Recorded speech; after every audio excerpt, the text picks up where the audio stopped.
বৌমা শাশুড়ির এই ঝগড়ার প্রধান কারণ হচ্ছে জেনারেশন গ্যাপ, ঠিক কিনা? শাশুড়ি এক জেনারেশনের আর বৌমা আরেক জেনারেশনের। শাশুড়ি ভাবে একরকম, বৌমা ভাবে আরেক রকম। শাশুড়ি চায় বউর উপর খবরদারি করতে, বউ চায় শাশুড়ির উপর খবরদারি করতে।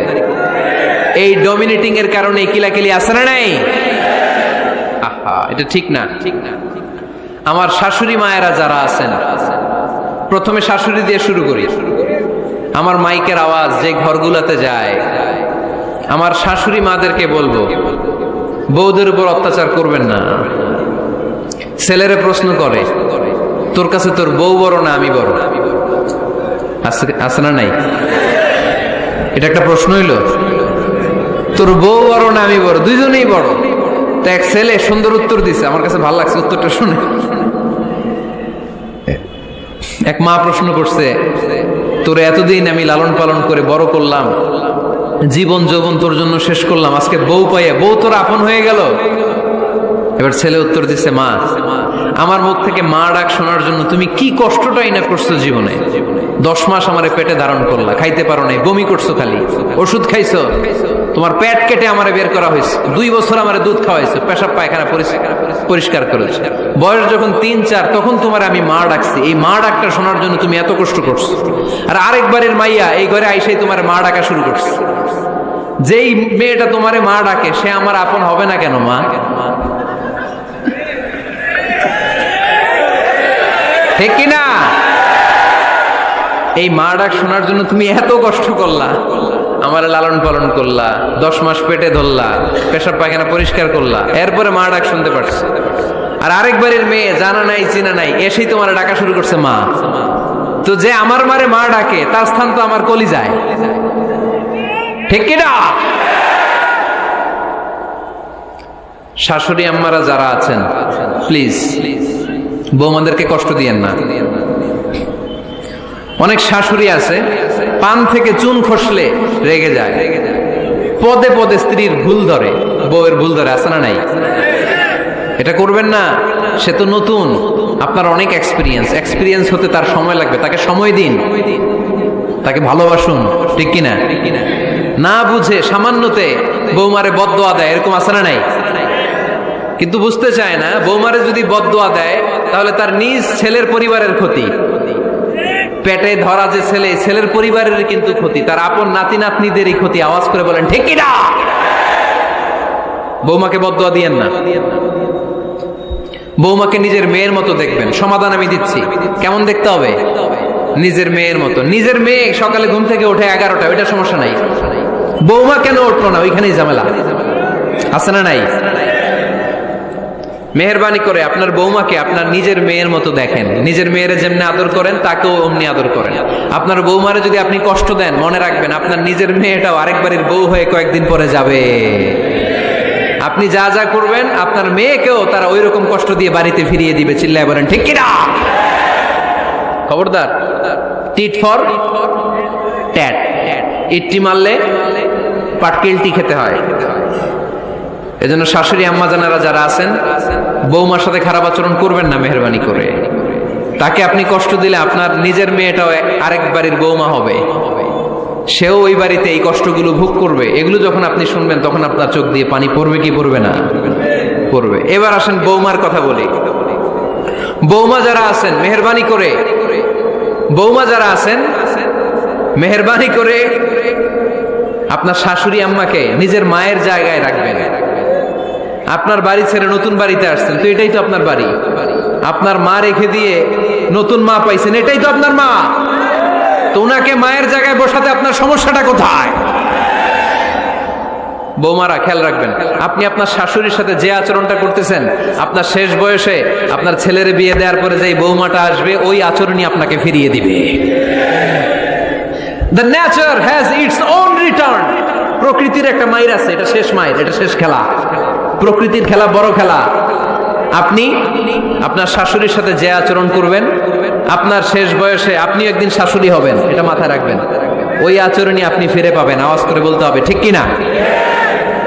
এজন্য 9 নাম্বার পয়েন্টস হচ্ছে মিউচুয়াল রেসপেক্ট। সবাই যেন সবাইকে ভালোবাসি, দোষ ছাড়া মানুষ নাই, সবার দোষ আছে, আমরা যেন একে অন্যের দোষ না খুঁজি। বৌমারা, আপনাদের কানে যদি আমার মাইকের আওয়াজ যায়, অল্প কিছু টেকনিক অবলম্বন করলে আপনি আপনার শাশুড়ির মন জয় করতে পারবেন। শাশুড়িরা আসলে বেশি কিছু চায় না, আগের জামানার মানুষ তো, এদেরকে ওইভাবে হাত করতে হবে। মাঝে মাঝে একটু শাশুড়ির মাথায় তেল দিয়ে দেন, চুলে তেল দিয়ে দিবেন আর কি, মাঝে মাঝে চুল আশ্রে দিবেন, এগুলো কিন্তু খুব পছন্দ করে শাশুড়িরা। ওনার প্রেশারটা একটু মেপে দিবেন, ডায়াবেটিক্সের ওষুধটা খাইলো কিনা সময় মতো খোঁজ নিবেন, কি পছন্দ করে খেতে একটু রান্না করে দিবেন। যেই বক্তার ওয়াজ শুনতে পছন্দ করে ওই বক্তার ওয়াজগুলো ডাউনলোড করে শাশুড়ি আম্মাকে দিবেন, ইসলামী বই দিবেন। দেখবেন বয়স্ক নারীরা মাহফিল যেতে খুব পছন্দ করে, ওয়াজ শুনতে খুব পছন্দ করে, নবীদের কাহিনীগুলো শুনতে পছন্দ করে। বসায় বসায় একটু কাহিনীগুলো শোনাবেন। বাইরে বেরোলে জিজ্ঞেস করেন, আম্মা আপনার কিছু লাগবে কিনা। আরেকটা টিপস আছে, চুল যখন আশ্রাবেন আর শাশুড়ির মাথায় যখন তেল দিয়ে দিবেন, তখন অতীতের কথা জিজ্ঞেস করেন, দেখবেন অতীতের স্মৃতিতে হারিয়ে গিয়েছে আপনার শাশুড়ি। কি জিজ্ঞেস করবেন জানেন? জিজ্ঞেস করবেন, আম্মা জান, মুক্তিযুদ্ধের সময় আপনার বয়স কত ছিল? ওই সময় মুক্তিযুদ্ধের সময় আপনাদের এলাকায় কি কি হয়েছিল মা? আরেকটা প্রশ্ন করবেন, মা বিয়ের সময় আপনি কেমন ছিলেন? ওই দিন দেখবেন বুড়ি আর বুড়ি নাই, জুয়ান হয়ে গেছে। ওই দিন বলবে, মা আমি অনেক সুন্দরী ছিলাম, আমার মাথায় অনেক চুল ছিল, আজকে নাই। আমগো গ্রামে আমার সাথে সুন্দরী মাইয়া ছিল না। অতীতের স্মৃতিতে, স্মৃতি হাতরাতে হাতরাতে তিনি হারিয়ে যাবেন। জিজ্ঞেস করবেন যে, মা শীতকালে আপনাদের দেশে কি পিঠা বানাতেন আপনি যখন ছোট ছিলেন? আপনার বাপ চাচারা কি করত? এগুলো জিজ্ঞেস করলে উনি স্মৃতির পাতা হাতরাতে হাতরাতে চোখ দিয়ে দাঁড় দাঁড় করে ওনার পানি ঝরতে শুরু করবে। আপনার জায়গায়, ওনার হৃদয়ের মণিকোঠায় এমন জায়গায় পৌঁছবে, আপনার ছাড়া উনি কিছুই বুঝবে না। বৌমারা, এই অল্প কিছু টিপস অবলম্বন করে আপনারা আপনাদের শাশুড়ির মনকে জয় করতে পারেন।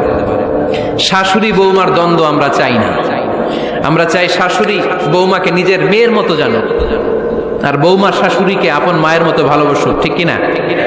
এই মিউচুয়াল রেসপেক্টই পারে শাশুড়ি বৌমার দ্বন্দ্বকে দূর করতে আর ঘরটারে শান্তি টুকরা বানাতে। আওয়াজ করে বলেন ঠিক কিনা? কয়টা গেল? আর আছে কয়টা?